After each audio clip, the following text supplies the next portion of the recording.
Good. Okay. I'm Lisa and I'm an alcoholic.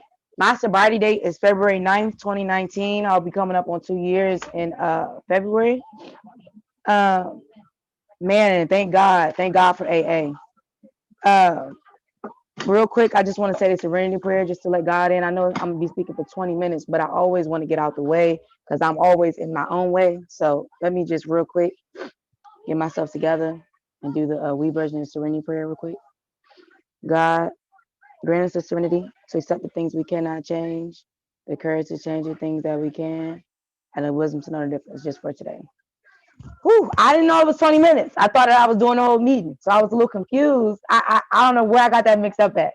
So I'm gonna jump right into it because I don't got till 10:10. So okay, so I'm gonna just start off from the very beginning, right? So as a little girl, my dad died, which created a division in my family and which left me feeling feelings of unworthiness and not feeling protected. I was homeless a few times as a kid. So I went to school with a lot of burdens on my back. I was bullied a lot because of my clothes and the way that I smelt. Um, my mother married into a family of alcoholics. Um, and so that's how I was introduced to alcoholism and it being a normal way of life. Um, So I'm gonna just run right through this, right? But throughout, as I'm telling y'all, it's a reason why I'm referring to these things because I developed some survival mechanisms like lying, being dishonest, being self-centered. I developed these things about me because I was trying to survive my childhood, which later manifested in my life as I got older. So as I became a teenager, I rebelled real bad. I was cutting myself. I was running away a lot. I was skipping school. I was a chameleon because I moved around so much. So I was able to fit in any environment, which later in my using career helped a lot, right? Um, so at some point of me living all of this life and me getting locked up and different things happening, I got into a bad relationship, right? So one thing about my mom's relationship because she had a few relationships. It was really three relationships, but the first one she would fight with him a lot, and she would be drinking. So I picked up on that, and it was actually my ominous warning that I failed to heed, right? So what happens? I followed that same path, and I got with a pretty toxic person, and I had got pregnant by this man, and I lost the baby. And so around this time, I already started using and drinking at 14. I was already using and stuff, trying to fit in, right? Because I moved around so much, and I was homeless, and I felt apart from at a very early age. Not to mention when my dad died, my cousin killed him on my mom's side. So it was already a division there. So I was used to the division. I was used to not being a part of. So I did everything I could to make you like me. I would have stabbed myself and shot myself in the leg for you to like me. That's how I was, really bad with people pleasing. I found that out in my fourth step. Um, so what happened was after I lost my son, I was already using and drinking. I was doing different drugs. I don't really want to say names and things. I don't want to spark anybody's triggers or anything. But I was using different substances and high powered sedatives, and alcohol and things of that nature. And so I crossed that imaginary line when I lost my son at 18 years old. So when I crossed that imaginary line, liquor ceased to be a luxury at that point. I wasn't drinking because it was fun anymore. I wasn't drinking and having fun, and I wasn't looking cute anymore either. Because at some point, I was cute. I was cute. It was fun. It was the good days. I had arrived. Like I was getting money. I took pictures with $65,000 I could pull up right now. I was with gang members because that was what was cool with the environment that I was in, right? I like rap music. I like rap stuff like that, but I always was a scared little girl. I never grew up mentally from that little girl that had things happen to her when I was young that I forgot to mention. Things happened to me that shouldn't happen to little girls at a young age, a few times from different family members, right? So I always felt unprotected, which is a lot of the choices of the men that I chose, which I hopefully I can get to that a little bit more, but I don't got a lot of time, so I'm gonna just get right through this. So what happened was, excuse me, oh my God. I've been every alcoholic from the moderate to the hard drinker to the real alcoholic, right? Which is what I am, right? But in the beginning, like I said, it was very moderate. It wasn't too serious. I was able to still go to school, right? Um, I ended up in jail a few times because of ultimately, because of me wanting to fit in so bad, I was robbing houses, and it popped up while I was in school one day. So I never finished school because of that. So now life is going on, and I'm only getting worse because over a considerable amount of time, this disease only gets worse, right? It's progressive illness, right? So I get pregnant with my daughter, who's behind me right now, not the one that's right here, the one that's behind me. I get pregnant with her while I was using. I went to my first rehab treatment, and I was in a very toxic relationship at that time with the same man that I lost my son with. It was an abusive relationship. It was extremely verbally abusive. Uh, it was at one point where this man held a knife to me and said, "Either you gonna kill me or I'm gonna kill you." Like very traumatic experiences, you know. And for me, I never knew I was sick. I thought that I was a bad person. I thought I was just a bad mom. I thought that I like being bad. So I took on that persona because I didn't know I was sick. Because I didn't know I was sick, right? So what happened was one day I made an unselfish prayer. It was probably the only unselfish prayer I had had. And I'm gonna get more into my higher power because I grew up a Jehovah's Witness, and I always mixed God with religion. You know, my God was through all the people. Everything that I got was through people, right? It was never my own personal relationship. I never got that personal relationship. So what happened was I made an honest prayer, and I said, "Look, God," because at this point I was, bear with me, I was hopping in and out of cars. If you can just put two and two of what I'm saying, to get what I was trying to get, the high power sedatives and the alcohol, right? Hopping in and out of cars. I was living a very debauched lifestyle, very, very low bottom drunk lifestyle. I was waking up not knowing where I was at. I woke up in jail a few times, and I'm like, what is happening? How am I here? Why am I here? Why am I in the hole? Like I get I'm in jail, but why am I in a hole? Like I was waking up in different people's houses, and they're telling me all the things I did. I'm kicking police cars. I'm cussing people out. I'm being a person that I'm really not, right? Unlovely creature in my cup, like the big book talks about. So basically, I went to rehab. My God helped me. He heard my prayer. And what I found was my God was listening the whole time, but I had disassociated myself from God. He never disassociated himself from me. So I went into a rehab, but I went for the wrong reason. I went in just to get my baby back, just so that she could be sober. Because I was, like I said, I was using. I was 6 months pregnant. I was still using with my baby. Different high power sedatives, the ones that keep you up and the ones that keep you down. And so what happened was, I had no mental defense against the first drink. And so now, let me go ahead and go to page 6 because I am going to be reading out the big book. I don't have a lot of time. I'm really rushing for real, for real. But let me go to page 6. It talked about the remorse, horror, and hopelessness of the next morning and how they were unforgettable. This is in Bill's story. He was talking about how he had knew that he was going to stay sober and he ended up drinking again, right?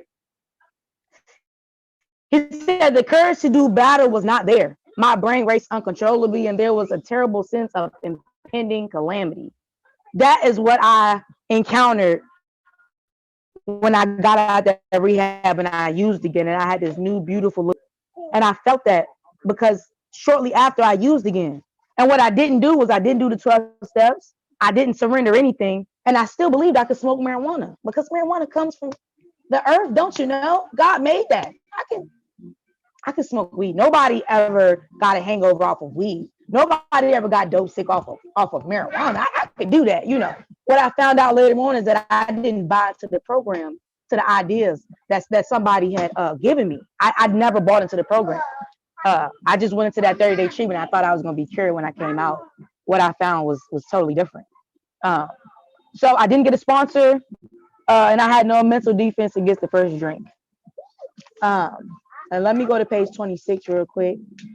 Uh, when he talked about a certain, it was Roland Hazard, and he talked about how it talks about how he had a good sense, he had a high character, and he was struggling from one sanitarium to another, and then it goes down to talk about how through experience that made him skeptical, he finished his treatment with unusual confidence.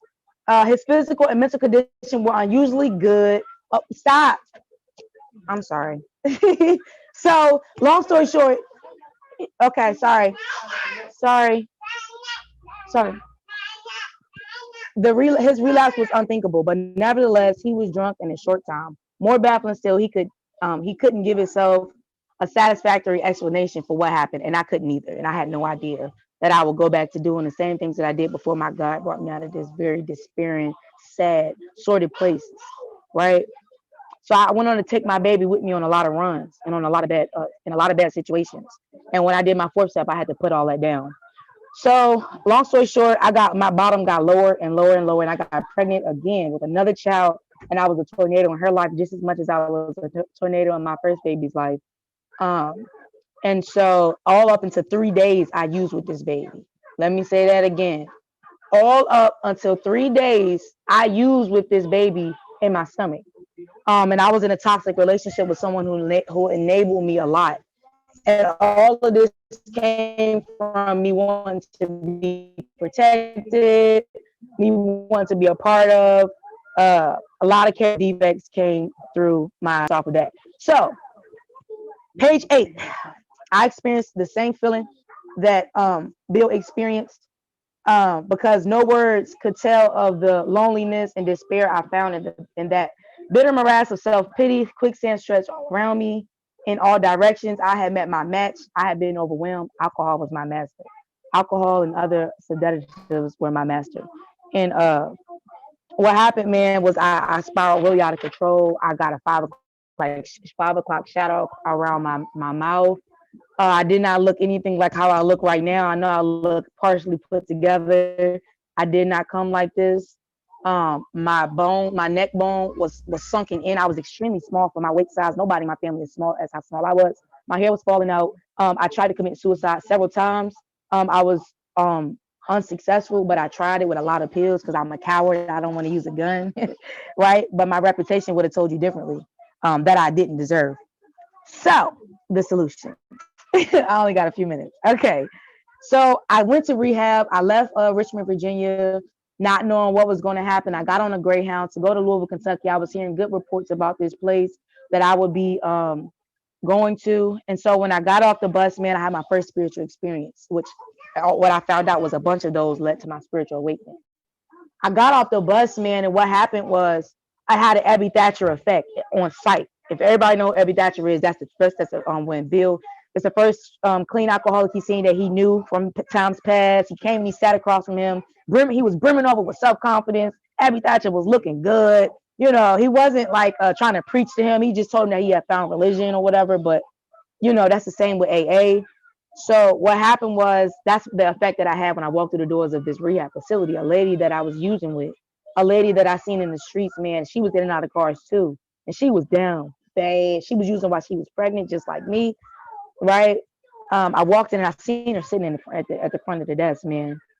And I knew my God had set that up for me that way. Because what happened was I was supposed to go to a different rehab facility, but somehow I was sent to this one, a 6 to 9 month rehab facility. And the first thing that I think with my selfish self, I'm like, I can't do it.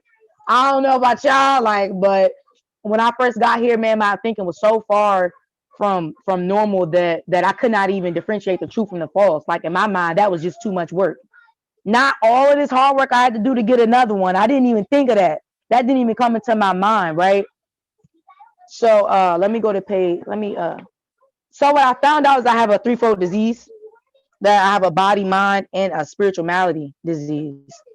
And when I think of disease, when they brought it down for me, it was basically just to put it in layman terms, it's just dis and ease. So I'm away from ease, right? Off top. I've been like that since I was a little kid. I was away from ease. So put a drink of drug on me, baby, and oh my God, I got a vicious cycle going. And what happened was, so I was already uneasy from the beginning anyway. So what happened was I had a mental obsession about how to change the way that I felt. So when I put something in me, on top of me already changing the way that I felt, something physical in me changed too. And I set off a boomerang that come back to all but cut me to ribbons, like Bill talked about ultimately. And I ignored all the ominous warnings about drinking and drugging. And so what happens, I found that I had a physical allergy in this rehab, right? And that it set off a phenomenon of craving. And so it's like one drink equal one craving, two drink equal two craving, and then so on and so forth. So I'm building this tolerance in this building, in this building, in this building. And then next thing you know, I'm on a well-known spree. And I, everybody know I'm on a well-known spree, but me. It's well known to everybody else, but I don't realize that I'm as bad as I am. Right. And I got here and I found these things out, man. I couldn't do nothing but cry when I found out the truth about myself. And my problems was piling up on me when I was out there, man. And I had guilt, shame, and remorse. And then I would make a firm resolution. I'm not gonna do it no more. I made so many firm resolutions when my babies was in my stomach. I said, tomorrow I'm gonna go get help. Tomorrow came and I never went and got help, man.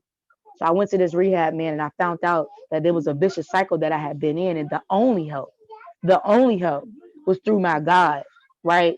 That came through the 12 steps. My God didn't come through the 12 steps, but a direct living came through the 12 steps of Alcoholics Anonymous. So what I also found out was that even though the big book is obviously suggestive, I found out on page 29 that Bill gave us clear-cut directions. The first 100, they had clear-cut directions, right? And it showed exactly how they had recovered with a D. When I found out that I could be in a state of where I had recovered, and that be following a couple simple picking up a kit, a spiritual toolkit, and working the 12 steps daily for the rest of my life. When I found out that I could recover, I bought into the program, man, and I just threw my hands up, man. I really surrendered. I said, what do I have to do? So this is what I did. And I got 5 minutes to explain this. So I came, okay. So then I worked the 12 steps. I had many different sponsors, right? Because I like what a lot of different people got, and I'm very indecisive, and I come that way. So I admitted that I was powerless when I walked through the door, right? And that my life was unmanageable. Why? I didn't have my kids. My mother had custody. I couldn't take them to a goddamn doctor's appointment because drinking and drugging was so much more important than my kids. So I knew something was wrong with me and that I was unmanageable, right? And then the second thing I did was I had already had a higher power, but I had to really come to believe in that higher power and exercise some faith in that higher power, and that he could restore me to sanity. I had to sit down, I had to shut up, and a lot of people told me that, not necessarily shut up, but to be quiet and listen and retain information. And I had to do that because my higher power speaks through people. 9 times out of 10, that's how I get the information from my higher power and books, right? So the third thing I had to do was I actually had to make a decision, right? Like I had to actually make that choice, right? That I was going to turn my will and what I wanted and live in the way that I wanted to live over to the God of my understanding, right? Which was not an easy thing. And guess what? I still have to do it sometimes, right? Okay, the fourth thing, I made a decision. I'm sorry. The fourth thing I did was I made a searching and fearless more inventory of myself. It was fearless and it was searching because I had to tell myself, and I had to be honest. I had to look at myself in the mirror and I had to say, you're not as good of a person as you think you are. You are dishonest, baby. You are self-seeking. You are self-centered. You are selfish as heck. And oh my God, you're so inconsiderate.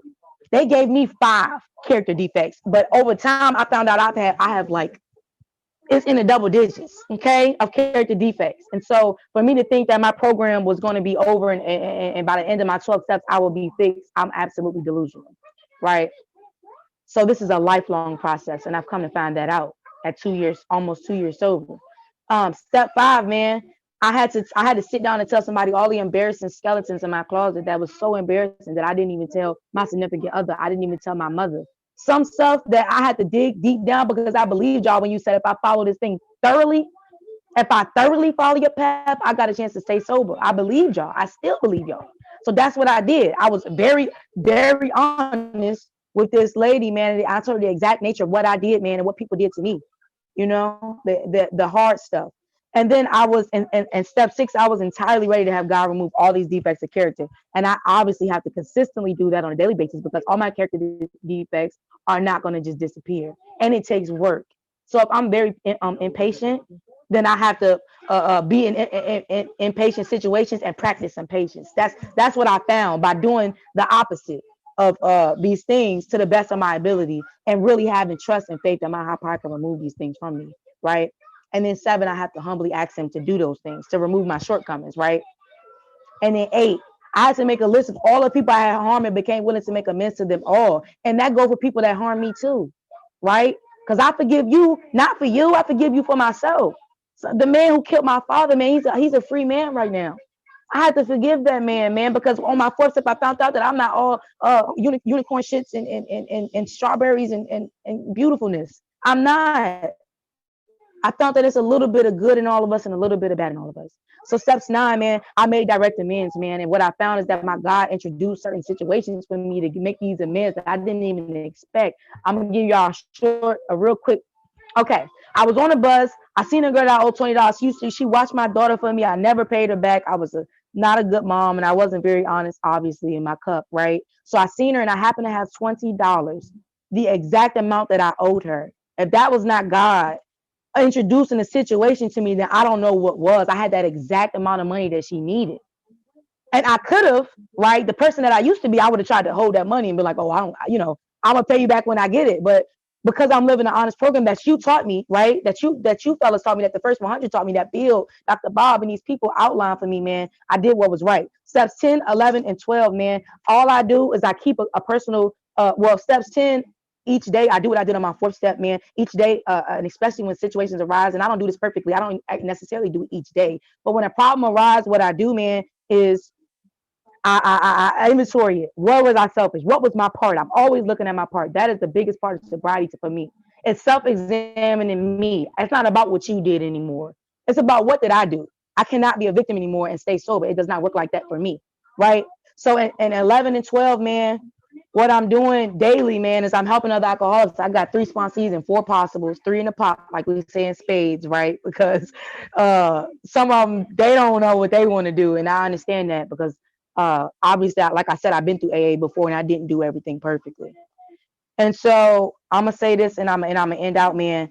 My God is working in me in a way which is indeed miraculous. Um, I know. Okay, I'm gonna read this last thing on page 25. There is a solution. Almost none of us like the self-searching. I'm gonna go down. The great fact is just this and nothing less. That we have had deep and effective spiritual experiences which have revolutionized our whole attitude toward life, toward our fellows, and toward God's universe. The central fact of our lives today is the absolute certainty that our Creator has entered into our hearts and lives in a way which is indeed miraculous. He has commenced to accomplish those things for us which we could never do by ourselves. The bottom line is, I used to be a drunk, I used to be an addict, and I am not those things anymore. And I do not take credit for any of that. I know that my God lives in my heart in a way which is indeed miraculous. Thanks for letting me share. Oh, and I have my kids today. They here with me. I'm with them daily.